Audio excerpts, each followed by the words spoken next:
All right. Looks like we still have some folks coming into the room.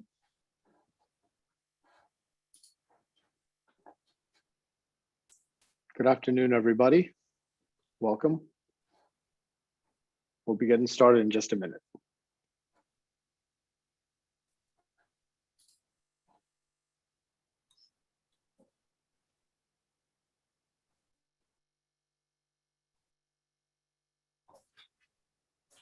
All right.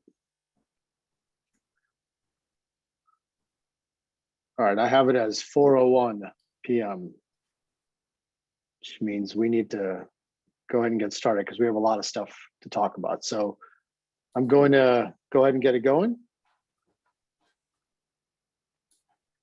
All right, good afternoon, everybody, or wherever you are. Good morning, good evening. My name is Gene Kesselman, and we're going to get started with some words from MIT's President Reif.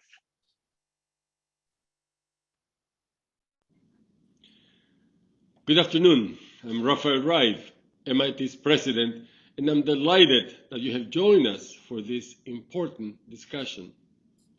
Today's program about innovation at the intersection of academia, the military, and industry is appropriately focused on the present and the future, how partnerships are evolving to respond to rapid changes in the innovation landscape.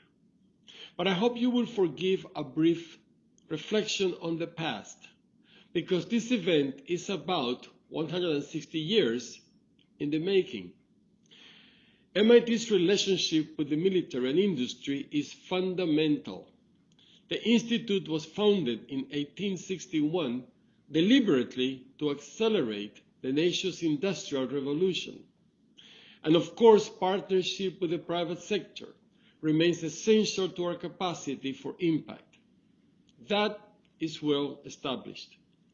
Perhaps less well known is that military training has existed at MIT since we admitted our first class in 1865.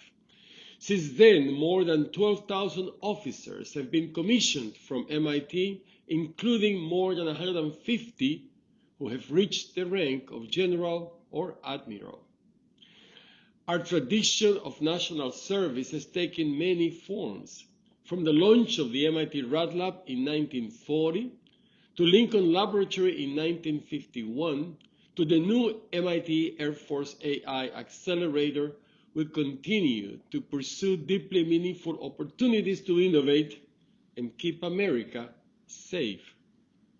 The nation's technology and security needs have changed over the years, but the importance of collaboration has not. That is why these issues demand your attention. How do these partnerships function? How are they changing? How can we connect and continue to work together in service to our nation? These issues are more complex than they might appear. Starting in the 1960s and continuing to this day, some have raised serious concerns about MIT's relationship with the military. They've asked questions about funding, ethics, and other important topics that do need careful consideration. We owe it to our entire community to explore those concerns and foster dialogue that is open and honest as we work to ensure that the next phase of engagement is consistent with MIT's values. I look forward to hearing the new ideas that I'm sure will emerge during your conversation. I want to offer my thanks to everyone who helped organize this event, especially MIT ROTC, the Security Studies Program, and the Innovation Initiative. I recently learned that some in our ROTC community feel as if they are a separate appendage, as one person put it, and not seen as part of the broader MIT community. During commencement in a normal year, I look out on Kellyan Court and see a couple of thousand graduating students in their black robes and caps. And then I see our ROTC graduates in their crisp white uniforms, and I cannot help but smile. To our cadets and officers present this afternoon, Let me state clearly that MIT values you, we are proud of you, and we are grateful for your service to our community and our country. Thank you for all you do, for participating today, and I wish you a terrific and rewarding time together.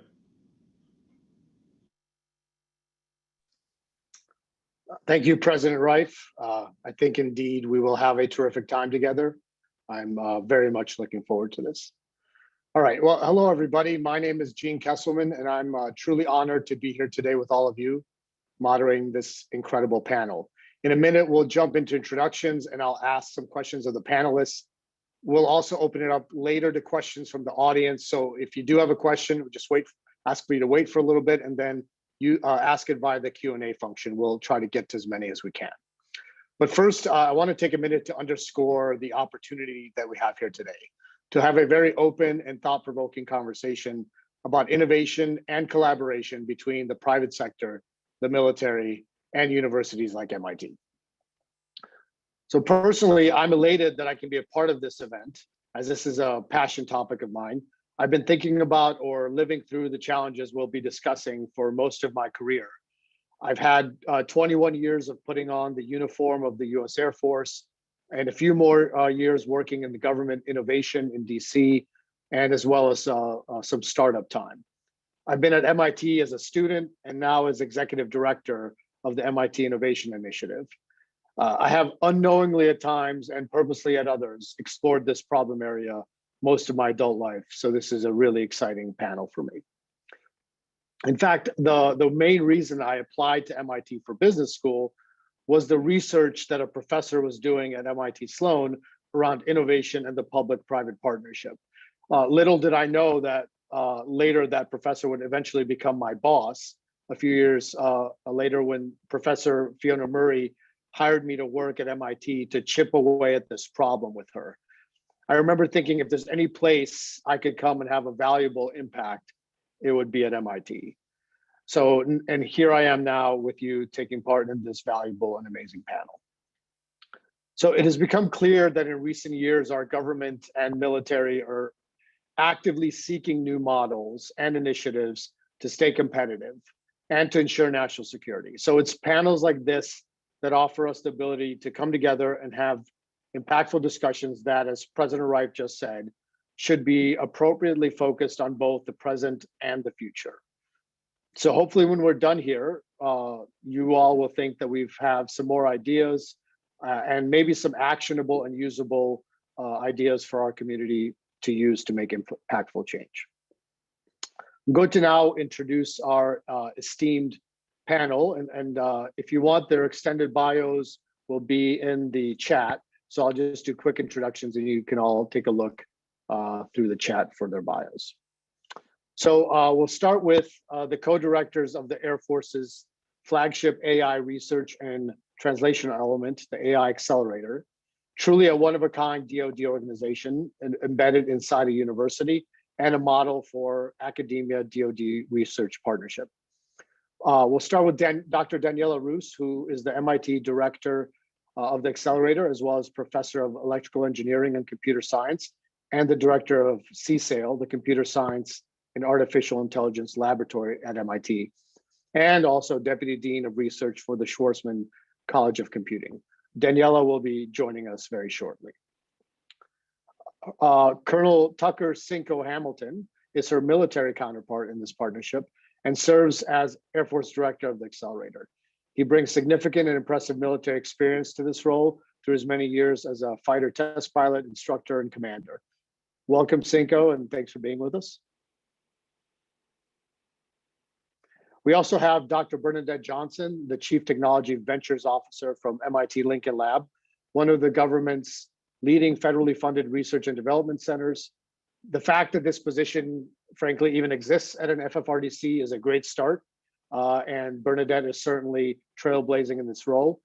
Previously, Bernadette was the Chief Science Officer at DIU Defense Innovation Unit. Welcome, Bernadette. We also have Dr. Jonathan Woodson, the Army Reserve Medical Commanding General, former Assistant Secretary of Defense for Health Affairs, and Boston University's director of the Institute for Health System Innovation and Policy. That's all the description of one person, by the way. He's a walking Venn diagram of this topic area. Welcome, Jonathan, and thank you for being with us. And of course, we have Eric Schmidt, the co-founder of Schmidt Futures, the former executive chairman and CEO of Google. Eric has been extremely engaged and influential in DoD policy as founding chairman of the Defense Innovation Board and as the current chair of the National Security Commission on Artificial Intelligence. Eric has also been a great friend to many academic institutions, including MIT, and was a visiting innovation fellow here. Eric will be joining us shortly as well. We have a lot of questions, and we'll get to the questions for Eric and Daniela shortly. All right. All the panelists are here to talk about one of the fundamentally important topic areas for the future of our country. How do we accelerate innovation by harnessing the ties between the US, the military, the private sector, and universities like the MIT? As a final note for me, let me just level set quickly to make sure everyone, including the audience, is working with the same language. We're talking about accelerating innovation. So I want to establish what innovation means so that we know what we're actually trying to accelerate. At MIT, we define innovation as the process of taking ideas from inception all the way through to impact. So in the context of this discussion, I would offer that we're talking about how we might accelerate the process of finding ideas across industry, academia, and the DoD, and developing them in order to have meaningful impact on the mission of national security and defense. So I hope that makes sense, that innovation is a process, and that we can agree on this common language, at least for now. I'm happy to also explain the merits of that definition later on in the spirit of open debate, but let's just take that for granted at this point. Okay, let's get going. So I will ask the first few questions, and later on we'll open it up to the audience. Jonathan, Dr. Adam Grant, an organizational psychologist from Wharton, who was on the DIB with Eric and Daniela, recently testified before the Senate Armed Services Committee and did not mince words. He started his testimony with, "I worry that DoD culture is a threat to national security." I interpret that to mean that something must change with DoD culture for us to even be able to accelerate innovation. You intimately know the challenges of DoD culture at the highest levels. Do you agree with Dr. Grant that DoD's culture is a threat to national security? And if so, can you help us think through how we can change that culture? Well, thank you very much for having me on the panel and for that question. And it is a profound one. And the way I would begin is that every organization, including higher education, the Department of Defense, is threatened if they do not develop their people to be innovators and to develop a culture of innovation. But it's particularly pressing and problematic at this time in our history because change is accelerating. I mean, just look at the amount of change that we've seen in the last year as a result of COVID, an unforeseen, well, maybe unforeseen pandemic, but a circumstance that changed how we live, work, and play. And so we're faced more and more with these complex or wicked problems. And finding solutions requires a more rapid cycle of innovation to deal with what we say in the military is the volatile, uncertain, complex, and ambiguous world we live in. And so this is certainly true of national security. So I can't disagree with that description by Dr. Adams. However, trying to address this, we need to understand that we have to develop our people, as I said, as innovators. And, you know, there was this very interesting book written a couple of years ago by David Epstein called Range. And the subtext of that title was Why the Generalist Triumphs in a World of Specialists. And really what he was talking about is the issue of how do you develop people to be innovators, to think differently, to develop a toolkit that brings new strategies to complex problems. And he talks about the individual, he talks about athletes, musicians, academicians who rose to the top of their game in these various disciplines And the majority, of course, had an eclectic beginning. They sampled, if you will, different career paths or different ways of training, different sports before they settled on that specialty that they were in. So these exceptional athletes sampled, and as a result, they built their toolkit. And so in answer to your question, what we've got to do, particularly in the military, is allow for broadening experiences for young officers and enlisted and all of our people to build that eclectic toolkit so that they can be part of teams to develop solutions to the complex environment we're in. Now, this means that we have to break with tradition because we can't stovepipe their career development. It means that we might actually have to accept people into the service who are older and come in with a different experience and join the team in finding solutions to problems. So this is a very important question and very important issue and requires a culture change in the military to meet the needs of the future. Sorry, I was just taking notes. That's the first time I've ever heard anyone say that we should bring in older people to the military. It brings joy to my heart. But I wonder if you could maybe pull on that a little, if I may pull on that thread a little bit more.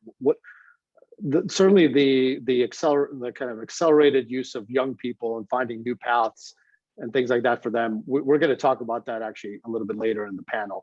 But can you maybe give us a little bit more about what you mean by bringing in older people? Yeah, sure. So there are people in our society who want to contribute, who have spent time in civil society, again, building that toolkit, understanding how to work in different organizations, think about problem solving, who may come in with special skills. Cyber is one of those, and which they may actually bring a skill set that is very important to add to the team to, again, look at how we develop the solution sets for these very complex problems that we're facing. So what we've got to do is think differently. In many organizations, it's about bringing in younger people, obviously, who think differently and challenge the old guard in the way they solve problems. In the military, because we are often stovepipe and we have these year groups that begin very young and they have to progress from lieutenants to captains and majors. We need to think about how we diversify at the senior ranks to bring in new ways of thinking. Because one of the problems you have in terms of developing an innovative culture is that if you are, if you grow up in a particular organization, in a particular discipline, solving problems in a specific way, you actually get calcified as you get older. You want to solve these new, even more complex problems using the specific ways you've solved problems years ago, and it often doesn't work. And as a result, you need to embrace the diversity of ideas, diversity of the team, bring in people who don't think like you in order to ensure that you're developing that innovative culture. So the whole idea is develop our people with a broader toolkit, but then open up the possibility of others joining our team to make our organization strong. I love that, by the way. As I said, I haven't heard of that idea before, but it makes a lot of sense to, you bring up young people, they become embedded in the culture. And then some point in the senior ranks, you come in and you shock the culture with somebody new, and they bring in new ideas. And yeah, it's a really great idea. Thank you for sharing that. Let's see. Cinco, do you have anything else on that topic? I thought maybe you would have something, a perspective on that as well as a senior leader in the military. Yeah, no, thanks, Gene. I appreciate it. And it's great being with you all. And General Woodson, yeah, I agree with the sentiment for sure. I think ultimately we have a lot to celebrate that's good. There's a lot of military culture that is good, but we need to be able to encourage and allow people to go down paths that are not prescribed And we struggle with that, right? Because of our hierarchy, the people that are our leaders, like in a career field, have been in that career field typically. And so, yeah, the young officers or enlisted members in that pipeline, right, are not always encouraged to jump out because they don't know how to jump back in, because the senior leaders don't know how to necessarily take care of, those individuals. And we really do need those folks to be able to go do other things, and then to bring that experience back into their career field, or to go to a different career field, or like go into society with that knowledge and serve in their society, and maybe not in the military. But I do feel like we need to work harder on getting rid of the prescribed path, and this is the way that you need to go in your career and check all these certain boxes.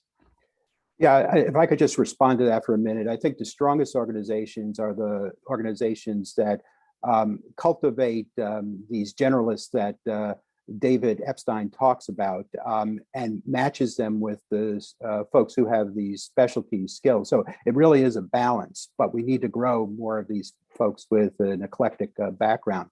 But I want to address one other point that is very I think, notable in what you said, which is that when we give people broadening experiences, meaning we allow them to leave the service and come back, it feels like they're behind.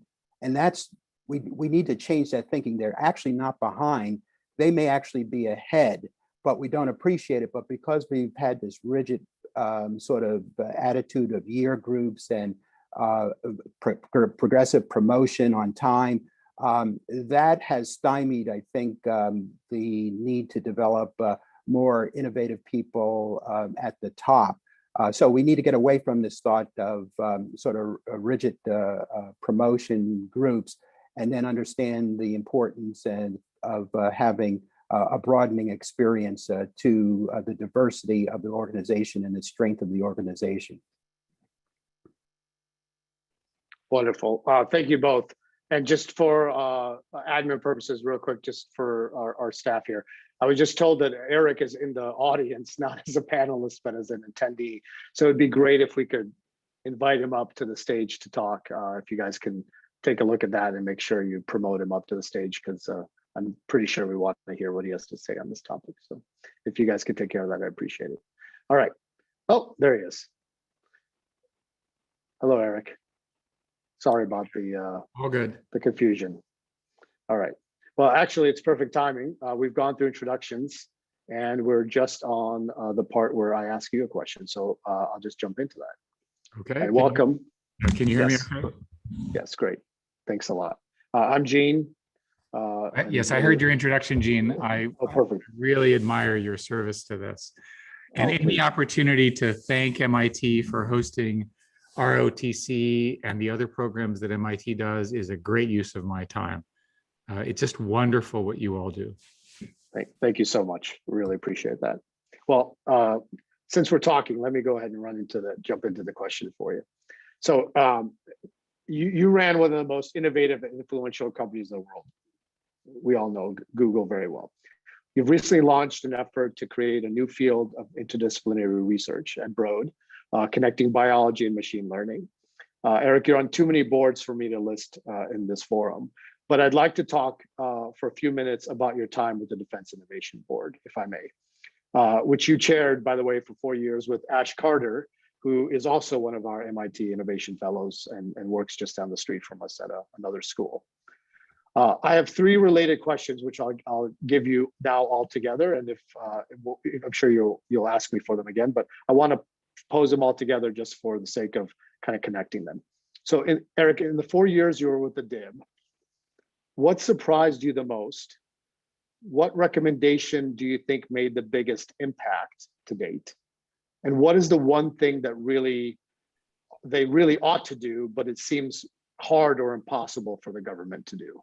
And I'll repeat those as much. No, I understand. I think the biggest accomplishment that we had was helping create the JAKE, and also something called the SWAP study, which was a software study, which influenced the change in the way the military was dealing with software. I think the biggest surprise to me, we collectively visited more than 100 bases, We had tremendous support from the senior leadership at the DoD. The biggest thing that surprised me was how bad the bureaucracy was. So I came to a view that the military was really good people trapped in a really bad bureaucracy.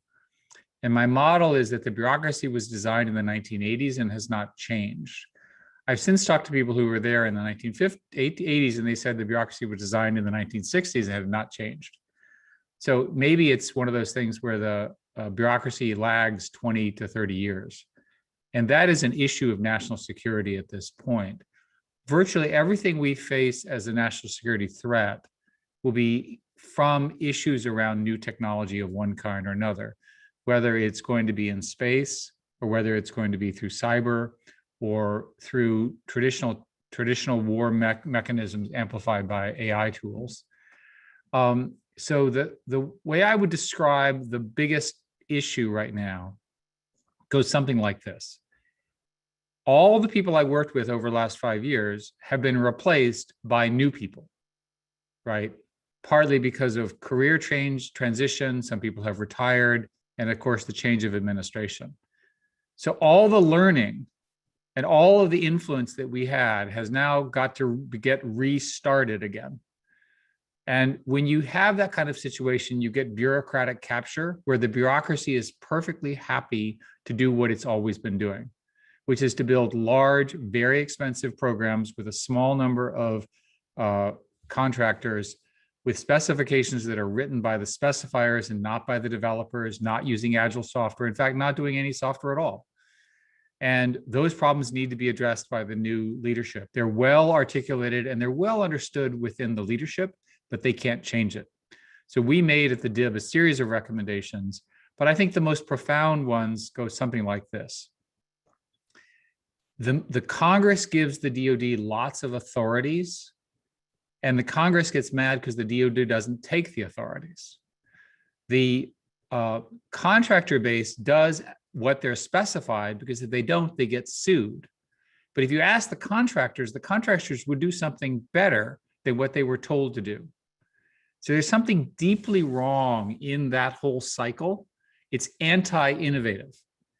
And there are mechanisms, including using various paths through the acquisition process and changing the way software is classified, that would materially and relatively inexpensively improve things. One of the things that I learned about the DoD, I mean, I can go on this for hours, but I'll stop. The DoD has lots of money, right? So there's lots and lots of people, lots and lots of money, but it needs to be spent better. Sorry, I cannot keep up with all the things you just said of value. Some of that was really, really interesting. I'd like to go back to all of it. Very, very interesting. I'm sorry, but something I wanted to pull a little bit on is the very beginning. You said it was the Jake and then the software development recommendations that I believe led to Kessel Run. Is that correct? Yeah, Kessel Run actually preceded the software development things, and then Kessel Run stimulated us to do the software map. The story with Kessel Run and all of that was that the origin was that we were in Bahrain basically in the Arab world, and we were visiting a base, and they had one of these secure air command centers called a KAOC. And I spoke to the general at the time, who nowadays runs the Air Force Academy, and said, what was his biggest problem? And it turns out it was a whiteboard. And it was a whiteboard that had all the timing around refueling. It's a secret whiteboard. And they used different colors. They had 3 people whose 24 hours a day were job to do this in order to move the refueling around. Now, this is a guy, he's fighting an air war, he's shooting at things. And I saw, we had them actually do a real mission in front of us with, a good outcome and all of that. And this is his number one constraint. This is his number one complaint. And so a small team fixed it. And then everybody said, okay, we see how software can be built differently. And that was the genesis of Kessel Run and then the other things. It turns out that until that, it was against the rules to have your own software team. The software was treated as sort of repair, so it's different color of money, as it's called. And so if you had a software team, you couldn't keep them to make the software better. And so I remember talking to a very, very, very senior 4-star general. And I said, I don't understand why you don't have 50 people who are fixing all the problems. He ran, I don't know, $50 billion worth of stuff. And he said, I'm not allowed to. I tried that and they took it away from me. That's insane. I mean, again, I can go on. Real quick, on the Jake, you said that was the first thing. So Cinco and I work, and Danielle, I'm sorry, all three of us work with the AI, AIA, the AI Accelerator at MIT, and work very closely with the Jake, and we'll talk a little bit more about that in a second. Do you think there was something about AI that made it possible to stand up the Jake right now in this time, in this place, that is different than all the other technologies and all the other areas of interest for the DoD? Is AI kind of in its own special category right now? Well, I wish I could tell you that it was treated specially, but in fact, it was not. The Jake proposal was actually killed through what is called the POM process twice. And we had to fight internally against the bureaucrats to get it funded. And I should say that Daniela made a very significant contribution to the DIB in her contributions there. So thank you, Daniela, for everything you've done and continue to do. So the lesson I learned is that if you want to make a change in a bureaucracy that's $700 billion in dollars and 3 million in people with God knows how many contractors and all the Congress and so forth, it's a real fight.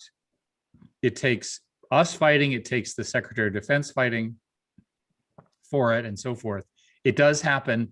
To give you an idea of how bad the situation is, the POM process, you make a proposal now for money that will be approved for you in 2 years. Now that's the definition of rapid development, right?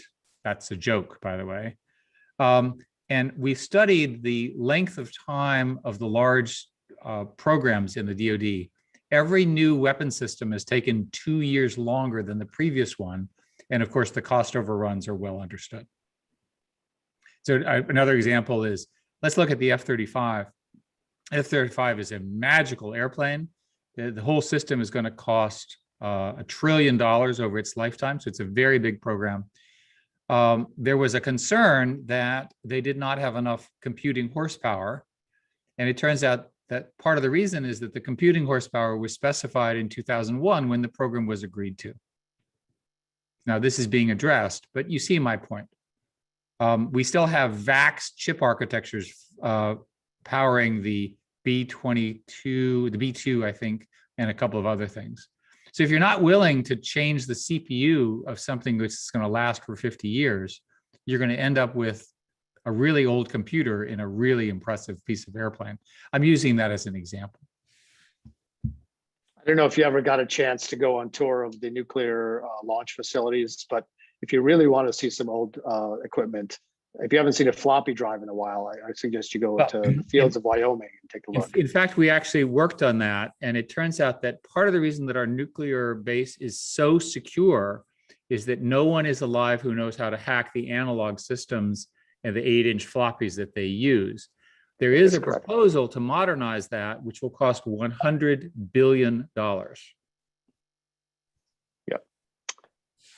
We can talk about that for a long time as well, but let's move on. Let's talk about the AIA for a second. Danielle and Cinco. The common phrase we use when we are talking about changing the DoD is turning the aircraft carrier. But it seems to me that that implies that there's just one captain of this aircraft carrier we're all on, and that he or she has given us an order to turn the ship, and everyone is turning with it. I hope we can all agree that that is not the way the DoD changes, nor is it how any large organization changes, including MIT. So you are co-directors of an organization that we have seen is starting to be a catalyst for change. I see it, I'm biased clearly, but I see it as a model for technology translation for the entire DoD, not just the Air Force. So Daniela, can you tell us more about the AI Accelerator and why, from the university perspective, this type of model was something MIT found so exciting? And what could the Air Force do better as a partner to you? Thank you, Gene, for this question. We are so excited to work with the Air Force and to innovate on how we achieve advancements in AI and how we translate those advancements in AI. So we've been thinking about this model for some time. In fact, from way before the AI Accelerator was funded and started. And the observation is the following. So in order to deploy AI solutions today, we need the AI algorithm, we need the domain data used by the algorithm, we need the computation infrastructure, and we need the domain knowledge to understand what problems need to be solved, what resources are available, and how to make a useful product. And so these are the ingredients of the recipe that we wanted to create in order to launch the AI Accelerator. And the AI Accelerator was started in 2019 and was a partnership with the objective to speed up the development of science and the path from research to innovation and the path to domain relevant products, where the domain includes anything that the Air Force is interested in. And so the partnership is between MIT campus, MIT Lincoln Lab, and the Air Force. And in the AI Accelerator program, we have these interdisciplinary teams with experts in technical aspects of AI from MIT. We have domain experts from the Air Force, and then we have experts from MIT Lincoln Lab who understand both AI and the domain. And so we thought that by bringing these three stakeholders together, we would achieve both basic discovery in AI and a rapid translation from the university to products. And in this program, we're developing the AI data and computation architecture framework, and we're looking at both technical and legal aspects of these problems. We want to accelerate the science advances and the adoption of AI in the DoD. And the campus researchers advance the knowledge, the Lincoln Lab researchers and the airmen understand and contribute to the state of the art and the domain needs.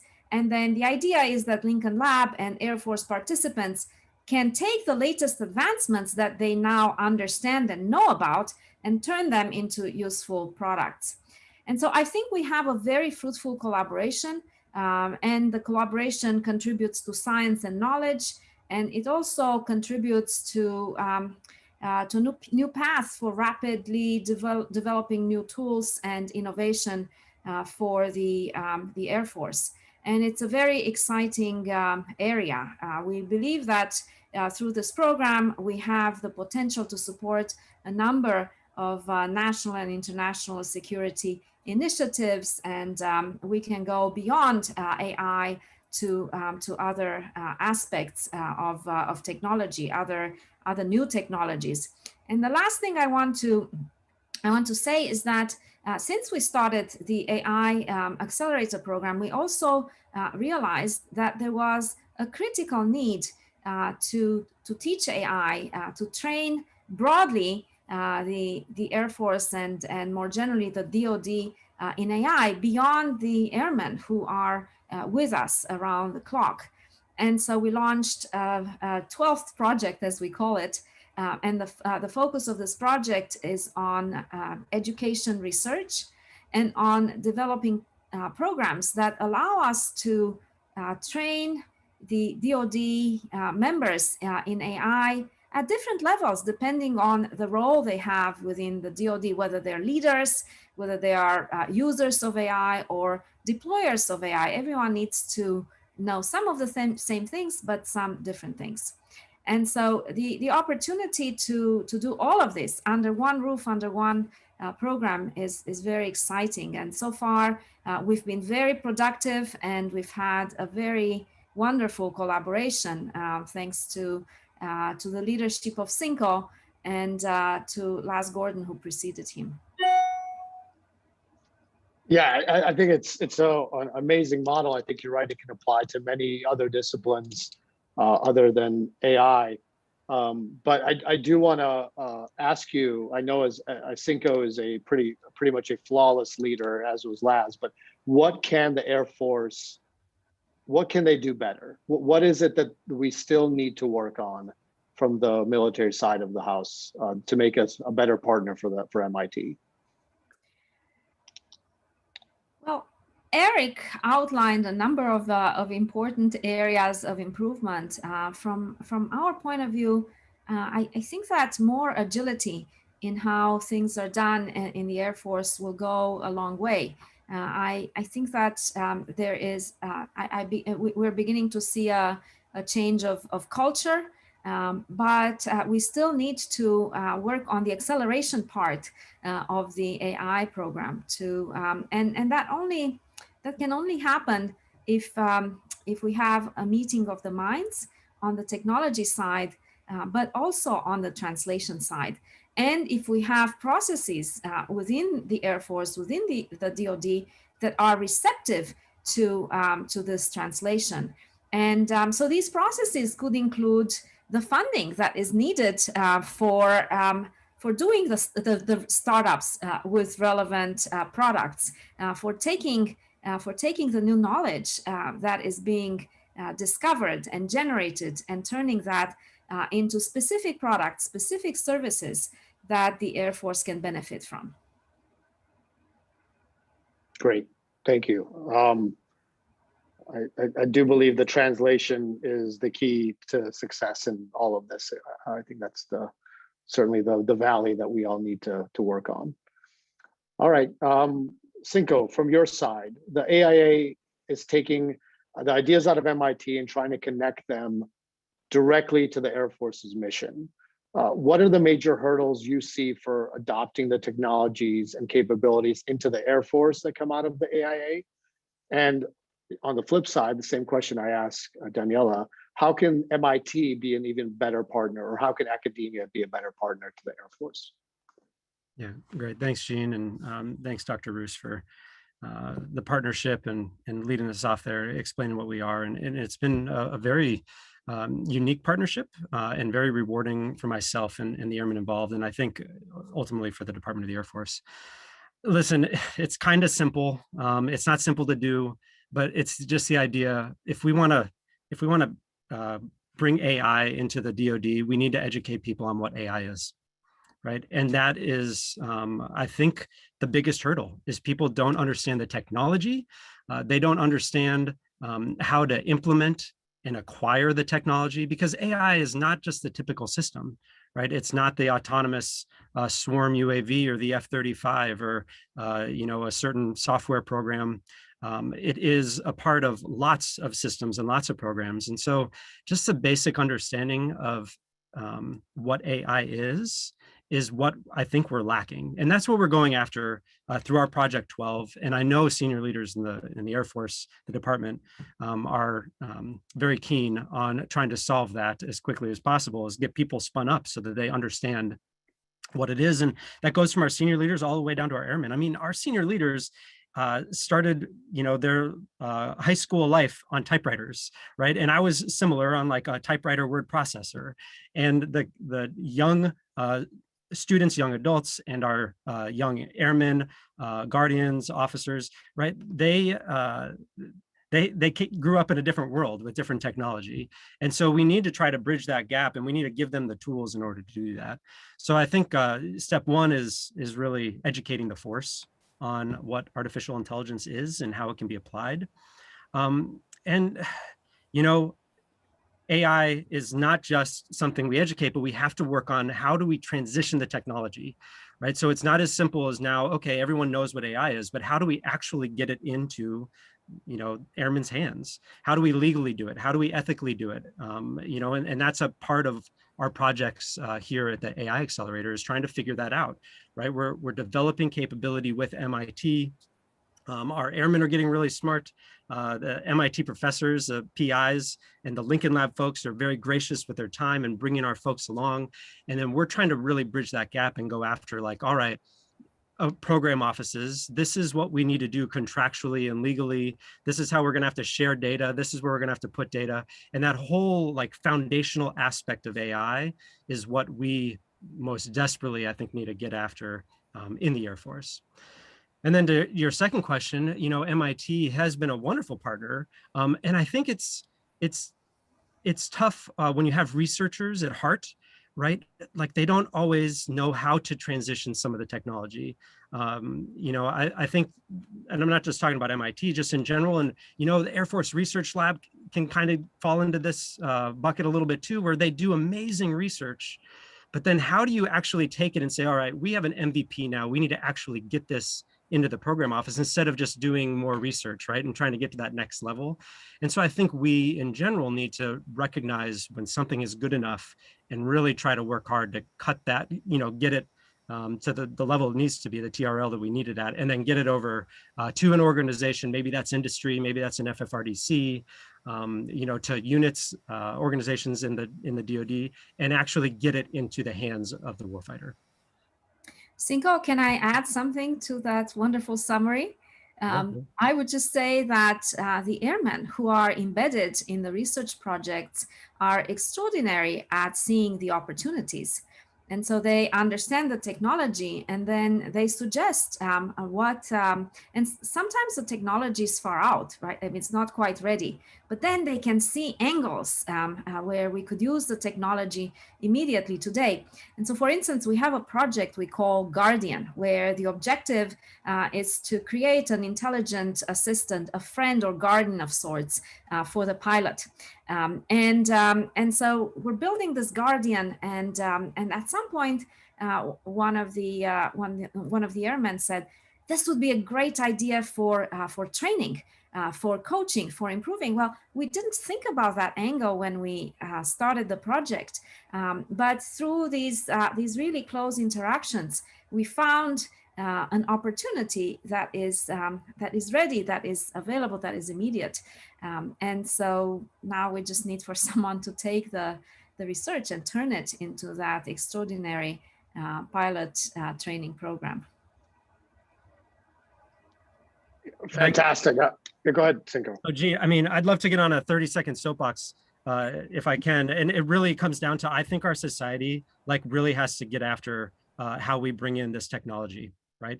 But that is going to require a mentality of taking down those silos, right? Academia, military, and industry, and learning to collaborate more effectively together. Like we have to have our boundaries, of course, but we need to be able to work together.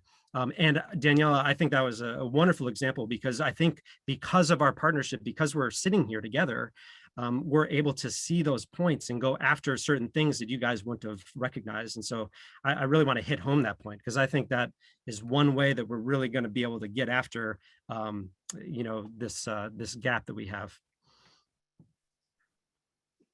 Yeah, I remember when Laz came and told me that he was going to embed an active duty unit at MIT. I thought he was kidding at the beginning, and then I was like, this is going to be both an AI experiment and a sociology experiment.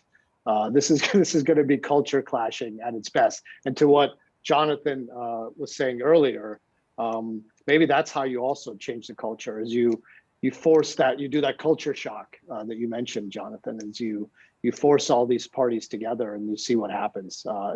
It's been fun to watch and be a part of. So thank you both for that discussion.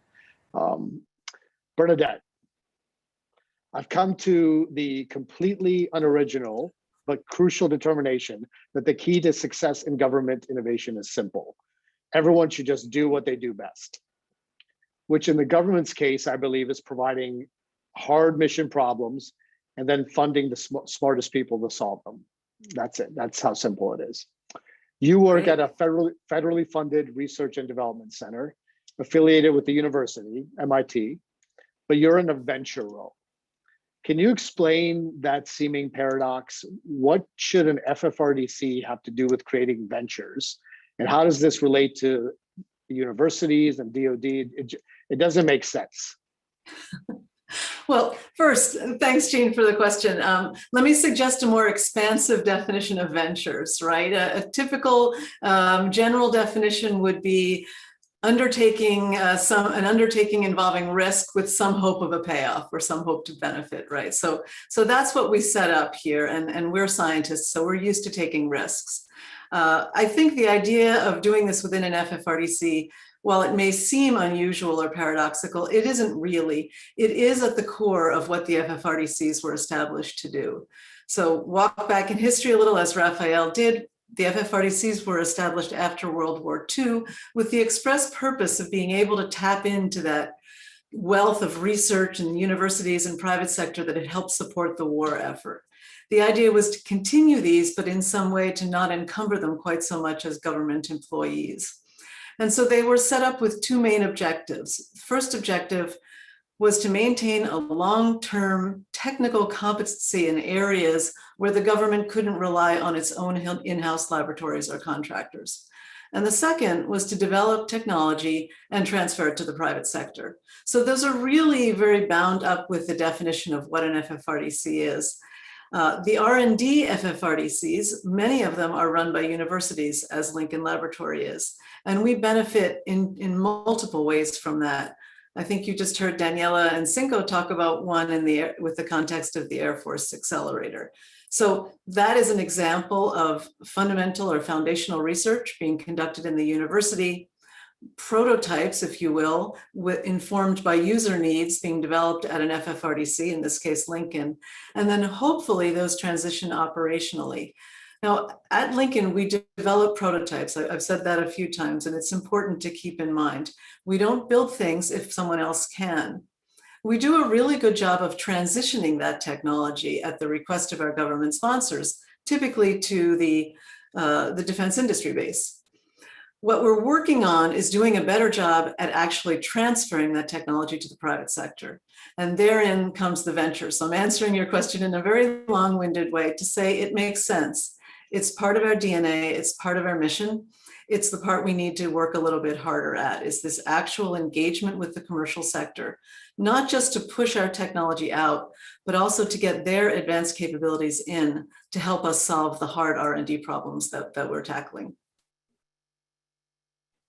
So how do you get their capabilities in? And in general, if we step back kind of to the broader venture definition, because you did spend a few of those early years with DIU, working alone with Mike in that office, trying to figure out what is DIU going to do in Boston. So you really do have a very good view of kind of the broad spectrum of definition of ventures. But what role should the government take in ventures, in both your capacity and just in a much larger general capacity? Well, I think, let's say parochially in this smaller capacity at an FFRDC, I think it's important that we recognize that there are seriously advanced capabilities out there in the private sector. Those same graduates that we did not hire went off to start up companies. We can get them to work for us for national security. I think that's a recognition that we have to face. Second, we need to make it easier for them to work with us. So when I say help us, we can put them on research subcontracts. We can try some things like DIU pioneered the commercial solutions opening, a bad habit, which I migrated out to Lincoln Laboratory, I'll say. And that gets people aware of the kind of DoD problems that are out there, for which they also have solutions, but might not have ever heard of the problem space. I think the answer to the larger question of should the government be involved in ventures, the government's been doing it for a very long time, just perhaps not always intentionally, right? I mean, you don't have to look beyond GPS and the internet and search engines and so forth to look back at the provenance in DoD investments. But to make it purposeful instead of collateral, I think does take a little bit of thought. And we've seen things like In-Q-Tel, actual venture funding arms of the intelligence community, the Army, Venture Capital Fund, and the newer National Security Innovation Capital Fund. Those are attempts at seeding investments in companies that could, in fact, then serve the greater national security missions. I think what we have to do is make sure if we go that route, that we're not thinking like a typical venture fund manager might be. If a VC invests in a company, the goal is to raise the valuation of that company to the point where either it gets acquired or goes public and then get rid of it. I mean, that's when the money is made, right? So they're not necessarily looking for what the government's looking for, which would be sustained, decades-long relationships, ensuring that companies have technical capabilities that will continue to serve the DoD needs. So there's a very different mindset and a different return on investment that I think the government has to be mindful of as it considers moving into this venture world. But there's absolutely room to support small businesses in this way so that they can, in fact, support the greater mission. And I will point out US economic global competitiveness and social well-being and all the other things that we hope to get out of these investments. Erica, I feel like I would be remiss if I didn't ask your opinion on kind of that government involvement with venture role. I mean, I feel like we could probably have another panel just on the topic of the government seed programs, SBIR, STTR, but generally speaking, the government as a funder. Any experience from the DIB recommendations or thoughts on that? Well, Bernadette really did help invent a mechanism, and the problem is it's not being used very much. So every day I get 2 or 3 calls a day from somebody in the tech industry who is frustrated dealing with the government. They have something which the government could clearly use, but they're not in the right program. They don't have the right sponsor. Their sponsor changed. So the valley of death between the technical companies and their customer, which by definition is a national security company, the national security industry, is very, very deep. And so the solution is the things that she spoke about, but also saying that it is one of the objectives is to buy new stuff. What has happened is that the procurement process has a whole university around procurement. They're all, there was a joke inside that the procurement rules were so difficult that they were going to use IBM Watson to explain the procurement rules to the users of it. I mean, it's insane. But the important thing is have an active program with money that's looking for technology that will advance innovation in the military. The way the military is currently structured, the innovation is not going to occur among government employees. It will be done by the private sector working collaboratively with the government employees. There are other issues. For example, my favorite example is the LCS. So the littoral combat ship was designed in the late 90s under the theory that we would have ships close to shore. And of course, today we don't want that because the range of land to sea missiles is much greater. And yet we're still building them. And all the people who made all the faulty assumptions about it have all left the service. So there's no one to hold responsible. So the problem here is you've got the life cycles are too long. You can't hold someone responsible and so forth. The best model is the Lockheed Skunk Works model, which the Air Force still talks about, even though it was 50 years ago, where basically they had a colonel level person who had discretion to try this, try that, and so forth. And it was very innovative.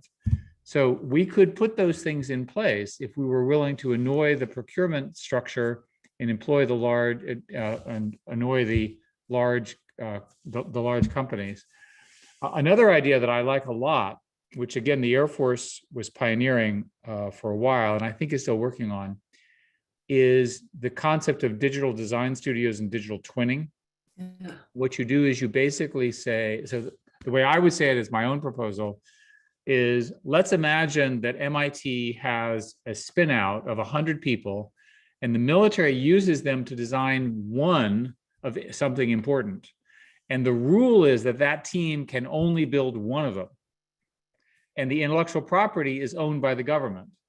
And then that intellectual property from the one that works is used to contract a competitive bid to the majors. And during that design period, the normal rules are Silicon Valley rules, which are rapid iteration, try-set. But once you've got one that works, you can't go and build a huge business at it. So you don't have a conflict of interest. The intellectual property is owned by the government. One of the things that's a problem in the current design is that the vendors own the intellectual property. And so an example would be that using AI, you'd want to interconnect all the systems. So for example, you'd want to connect the Aegis destroyer, with the battleship and with the, aircraft carrier in a complicated way. You don't have access to the protocols and the software and the tools because all the vendors are different. That's got to get fixed.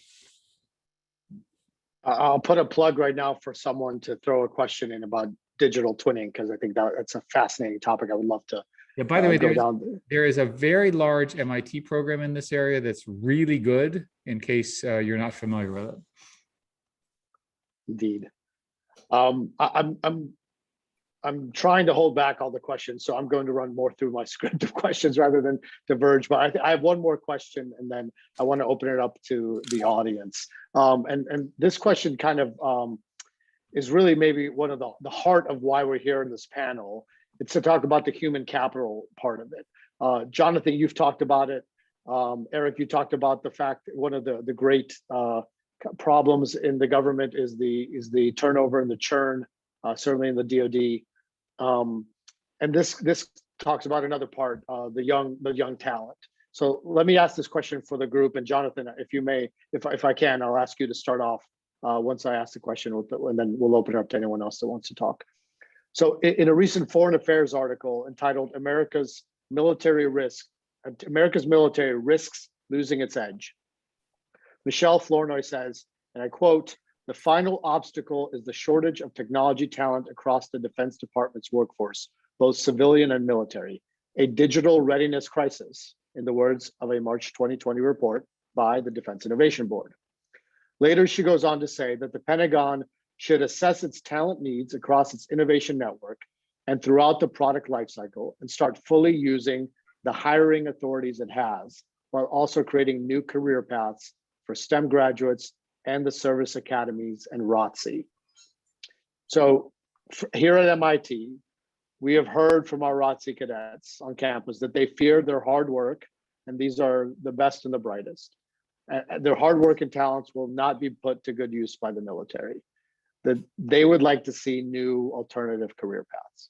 So Jonathan, if I may ask you first, how do we fix this? How do we retain our best and brightest, the ROTC, MIT, BU, ROTC cadets that are coming up to accelerate innovation inside the DoD? Yeah, that's a great and a very important question. And I tried to get at that before by saying that we've got to rethink in the military the career paths and create on-ramps and off-ramps for different talent pools. So we got to have a much more sophisticated talent management strategy that just doesn't adhere to the decades-old issue of someone comes in at age 21 and is put in a year group and must progress in the ranks with some rather routine assignments in order to have a 20-year career. What Michelle Flournoy is addressing, and I agree with her 100%, is that this is a new world with a lot of dynamic challenges which require a lot of different skill sets, cyber being one, that we've got to look at where the talent is and address the acquisition of that talent by whatever mechanism possible. So in some cases, it may be helping to grow very young talent and bring them up, bring them in, and then give them an appropriate career path that uses that talent. But it also may be, as I said before, individuals that are out there that, I don't know, superb hackers or coders or whatever it might be, and be able to bring them in at a different level, a different age, 35 or whatever it might be, and then allow them to be assessed and join the team and be used effectively. So, the bottom line of what I'm saying is that we really do need to think a whole different strategy for human talent management. The rigid systems of the old won't work for creating an innovative culture.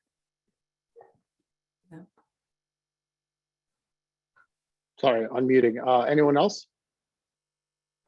Cinco, anything? And let me give you, Gene, a simple story. we're at the National Security Agency in a secret briefing, and it's on Russian cyber activities. You can imagine what the subject is. So we have a young man who seems quite young, who's brilliant briefer, explaining exactly technically what's going on. And we said, what are your concerns? And he said, well, next month I'm being rotated out of cyber. And I said, what are you going to do? And he said, I don't know. I thought it might be like guard duty or something. And there's nothing you can say to the idiocy of that. Here you've got a guy who's a real asset to our country, and you're rotating him into something that's not very important for his specialized skills. You wonder, I was looking at the retention in the military, and the majority of people get commissioned, they go in and they serve their initial term and they do it very well, and then they leave. And the conventional system, belief is they leave because of money. Everyone I've spoken said is it's not about money. It's about that they're not working on what they should be working on. So if you want to get innovation, you could start by having an innovation track where the people who would there's this logic that you need general purpose officers. Well, do we think that all the doctors should be turned into cyber people and then they should be turned into military guards? No, the doctors and the nurses are on a specialized track.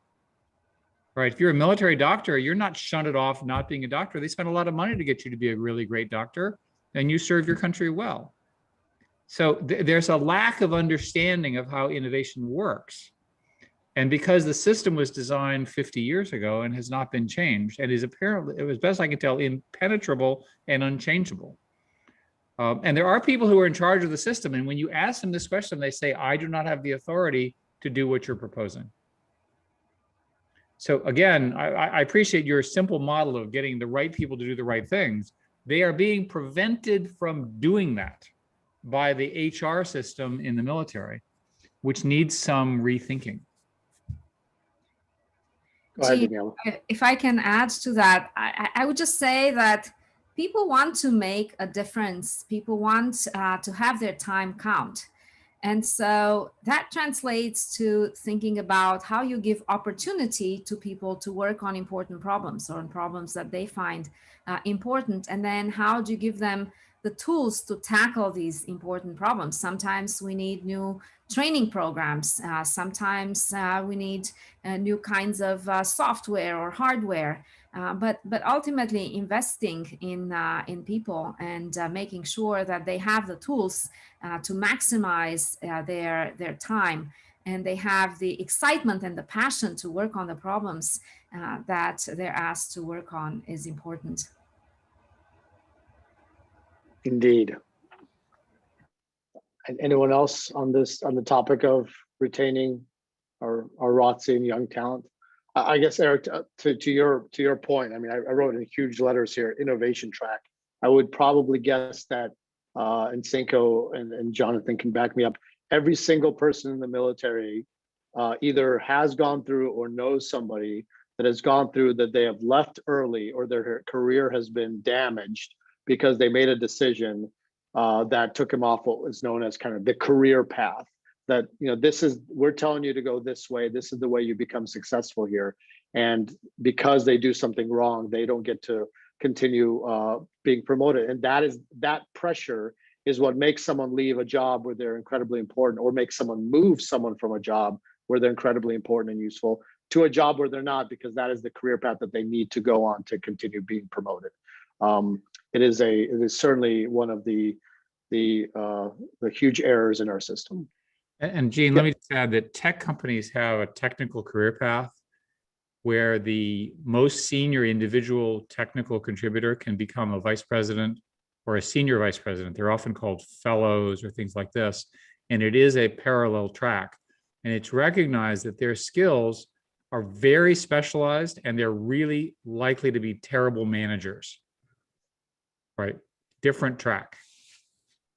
That's right. Yeah, absolutely. And, you know, again, this is the issue of, if you want to build an innovative culture, you've got to develop the new mindset that people who take an alternate path they shouldn't be considered as being behind in their experience, but you need to give credit to that alternate experience that increases the diversity of the skill set for your organization. And so that rigid mindset of locking people into a year group for promotion is an anachronistic system that needs to be reevaluated when you want to create a diverse talent pool. Wonderful. Well, we have only about 20 minutes left. I don't want to monopolize all your time, although I wish I could. I would like to go to the Q&A. We have 18 open questions. I don't think we're going to get to all of them. I did notice that Fiona, who I mentioned earlier, my boss, put something in Q&A, so I'm pretty sure I'm contractually obligated to read it, or at the cost of my job. So Fiona says, not a question, but a note that MITII are about to release a case study on Kessel Run, written by Phil Budden and Fiona, and our MBA student, Isaac Rahman for MIT, and Nick Settenberg and Dylan Brown from DOD. So there's a link there if anyone wants to read that Kessel Run case study. Great. So let's see. I think Rishi, who is our partner from the ROTC program, had a question. I think this will be for you, Danielle and Bernadette. I think this talks to the relationship between MIT, Lincoln Lab, and the military. So as an institution, MIT is very supportive and aware of our partnership through Lincoln Lab, the Air Force Ai Accelerator, and its support of the ROTC programs. But within the MIT community, I think, across PIs and the students and the faculty, people are largely unaware of this relationship even exists. How does MIT improve communication about this mutually beneficial partnership, and to sustainably reconcile any differences in MIT's role as a vital DoD partner? So let's see. I am not sure that that there is not there's not enough awareness. Of course, you can always have more awareness, but I will tell you that the Air Force Accelerator program has about 150 participants from across MIT and Lincoln Lab. And these participants cover a number of PIs, a number of faculty that come from all over campus. And so each of those faculty have research groups. And so, like, if you think about the footprint of the program, it covers a lot of schools, it covers all the schools, it covers many departments, and it covers many individual faculty groups within those departments. So of course we can do better, and having programs that bring awareness to the community, like this panel, and other programs would be fantastic. I think that we have the ROTC program is well connected with our undergraduate Europe program. And so we have opportunities for the students to join faculty research groups and work with them on topics that really address their interests and their needs. I will say that in my own experience, I've actually had students come to me, and I've had some extraordinary students who joined my research group with great optimism and great desire to make a difference, and great work ethic. So let me pick up a little bit on that comment also, because I do still hear this from people. I meet them and say, what, you're an FFRDC, you're part of MIT, what's going on? So we're a little bit disadvantaged because we're geographically not proximal to campus. We're out in Lexington, Massachusetts. And I think that drive has, tended to make us unseen, basically. We also do have citizenship requirements for working at the laboratory. So that means that the roughly 50% of engineering physics graduate students don't even qualify to work out at Lincoln Laboratory that currently reside at MIT and other universities. What we do to try to strengthen the bond, we have a couple hundred summer students come to us every summer, many from MIT, but also other universities We do have year op students, and we do have graduate students who do their entire PhD work out at the lab. We also have folks with joint faculty appointments doing teaching. And a few years ago, I guess it's been almost 10 or close to it, we set up Beaverworks, which is an environment on campus for project-based learning where DoD-funded problems are given to students to solve. So the awareness is growing, but I do, I get it myself, even when I'm talking to people who've been at MIT forever, and I'll say something about, the size of the research budget at the laboratory, and they're astonished, or the fact that we even work together in areas like, not only AI, but synthetic biology and quantum computing. This is often a bit of a surprise to folks. So I'm open to suggestions for how to improve it. Perfect. Rishi, now you have Bernadette's email. I'll send it to you and can send her suggestions for what we think we should do next. Cinco, you mentioned to me that you had a quick question. Yeah, thanks, Gene. This is for Dr. Schmidt. Sir, I've really, appreciate your leadership in many facets of our department and our nation, of course. I had a question though about the culture and industry. We've talked about academia culture and military culture, and there's a lot of challenges that we face. But as a leader in industry, what's your perspective on how that culture is? Like what needs to be changed there? Is there the collaborative mindset? Is there hesitancy to do anything with the government? Are people like disconnected from the realities of us needing to work together? And I'm just, curious your perspective on that. Well, Colonel, I think the first thing I would say is that the industry that I'm part of operates now on this incredibly fast product cycle. Everything is sped up. If you design a chip, you get one tape out and it works. In software, I was looking at the rate at which my software on my computer upgrades now, and it's every other day, right? So imagine if you had those kinds of requirements put on a military, national security, or an intelligence system.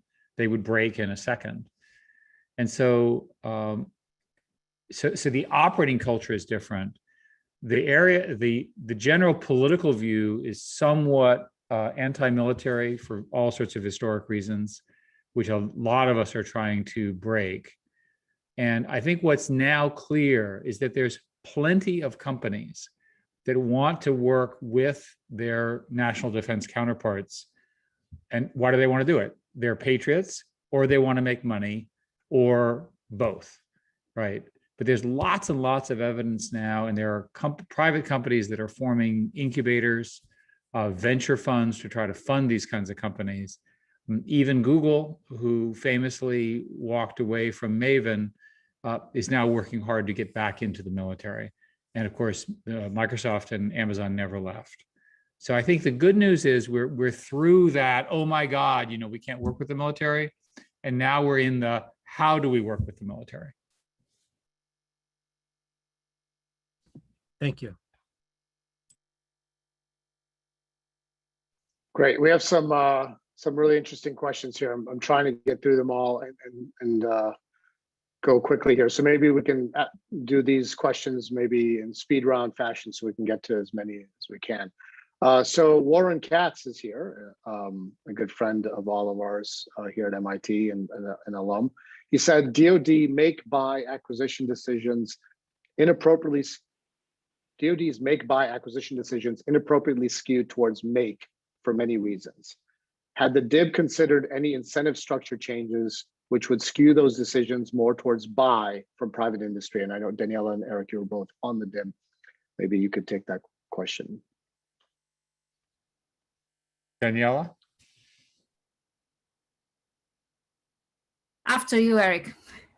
Yeah, I think we view this not in exactly the way the questioner asked. I think what we basically said is that the military is going to be dependent on the private sector and has to be able to work with it. It's pretty clear that the government itself has almost no software assets and no sort of technology development assets directly. There are some very good people coming out of the academies, like the Air Force Academy, the Naval Academy, and so forth. But they get lost into the system. So one thing that the military could do is it could sort of do a call for people who can code and then aggregate them together and make some progress. But if they don't do that, they're completely dependent on outsiders.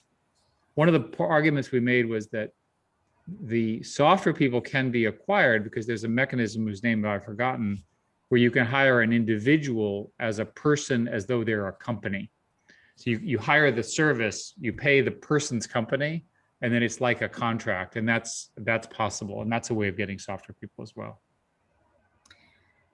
Well, I would just like to add to that by going back to Cinco's comments earlier on about the importance of education and the importance of empowering people with tools and with skills.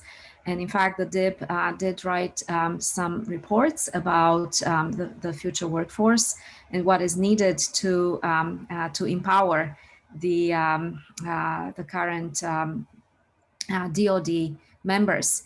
And so that doesn't go towards buy, but that expands the footprint of what is available from within.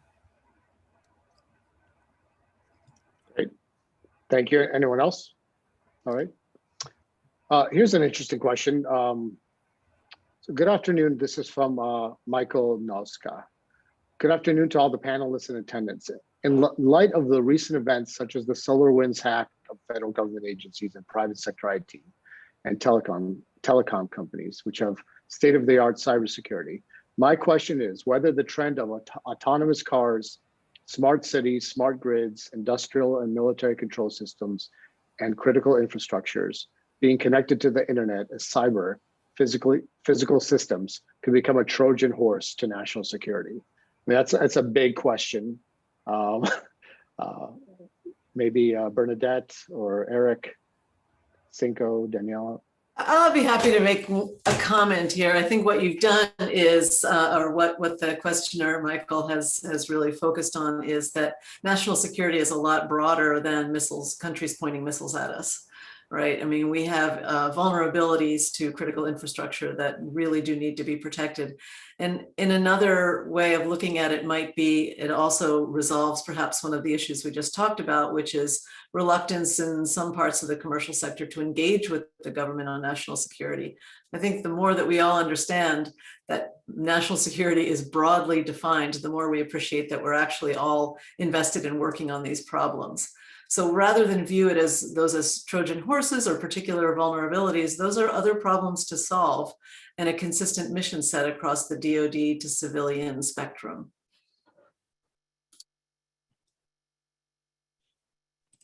Eric, did you want to say something? I saw you on mute. I think the questioner poses the question correctly, which is, we're all going to be interconnected, and doesn't that create an enormous vulnerability? And the answer is yes, which is why we need to do it properly. The vast majority of government systems are down rev. The vast majority of operating systems on their computers are 10, 15 years old, which means they're full of bugs. I'm assuming that in the unclassified area, our opponents have the majority of the information that they've stolen over a while. I'm not saying that about the secure networks, which are handled differently. And so in order to live in an interconnected world, you're going to have to change the way you get them built so that they're maintained at the state of the art. And you're furthermore going to have red teams whose job are to make sure that you understand any new vulnerabilities and zero-day exploits. Unless you do that, you'll be in trouble. So the questioner is correct.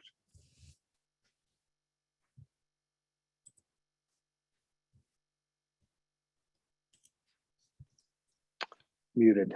There's a bunch of questions coming in. I'm trying to get through them also, and I apologize to everyone. We will not be able to get through all of these. Let's see. There was one really good one up here. Where is it? Let's just go with this one I like, and I will say I'm extremely excited about this announcement as well. So, those of you that know, DIU head Mike Brown has been nominated to be the U.S. I think the Pentagon's acquisition and sustainment head under the OSD. What changes would you like him to bring from the innovation community. So for those that don't know, Mike Brown is the current director of DIU, former CEO of Symantec, really brings an enormous variance of perspective and it really has done an amazing job at changing the culture as well inside the DoD. So does anyone want to take this question? Bernadette, I know you know Mike well, and generally speaking, what would you like for him to do in the first 100 days, let's say, of his administration?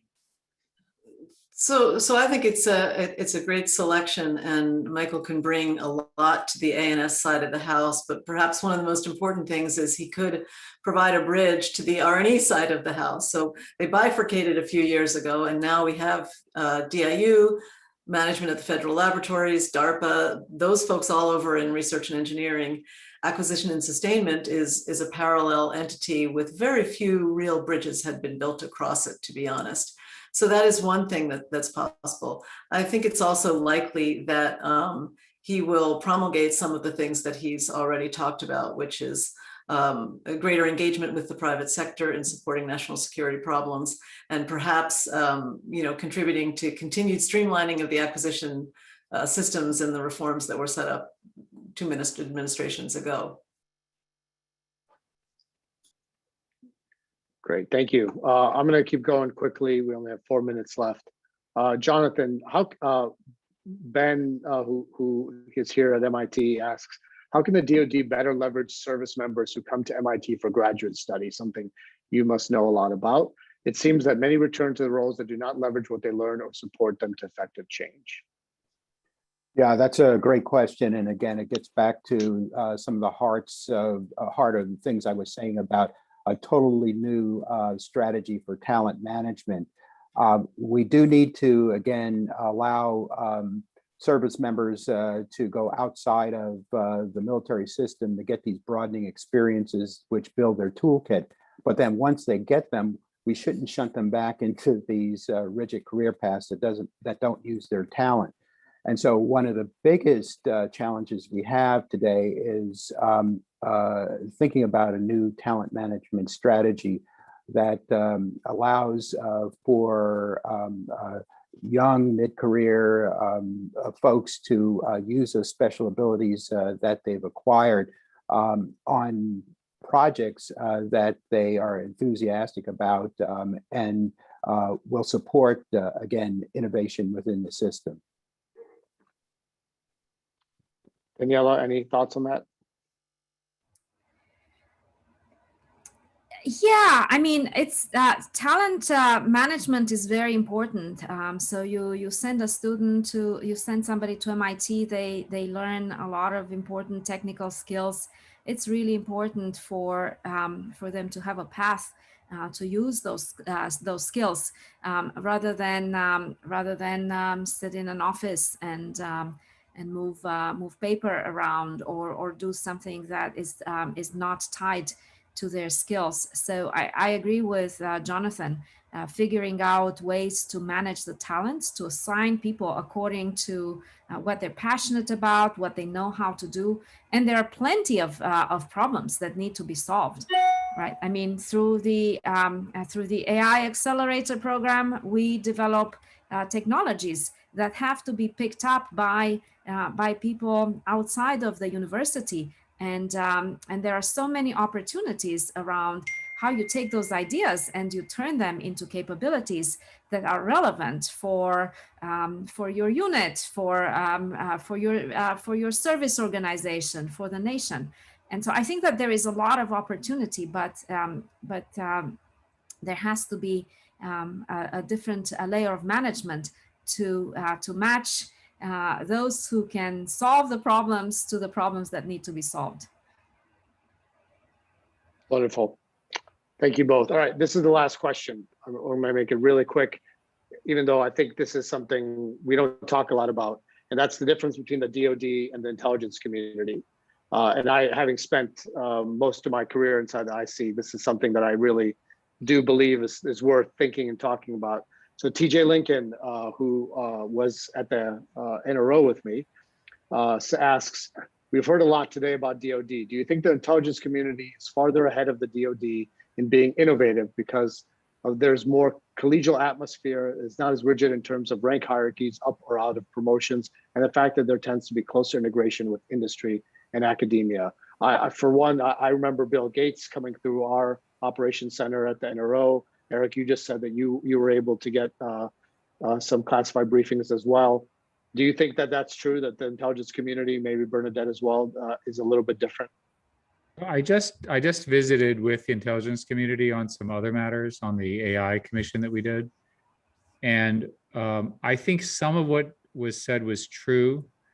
However, the intelligence community itself is splintered among, I think, 17 or 18 agencies. And the collaboration between them is quite poor from what I've been told, and I think is true. The systems and methods, the way the platforms work are not the same. It's quite obvious that if you have an intelligence community, they should all be working on very powerful machine learning, cloud-based, essentially visual analysis tools of one kind or another. And there should be a standardized model for that. And to my knowledge, there is not. So that's an example where it could get better fairly quickly if they just focused on that. Bernadette, anything to add real quick? No, I think there may be differences at the people level, but I agree wholeheartedly with Eric. It's the digital tools, incompatibilities and miscommunications that are the root of their problems. The silos are 100 times higher for sure. All right, well, unfortunately for me, we've come to an end here. I have lots and lots more questions, as does the community, but we'll have to call it a day.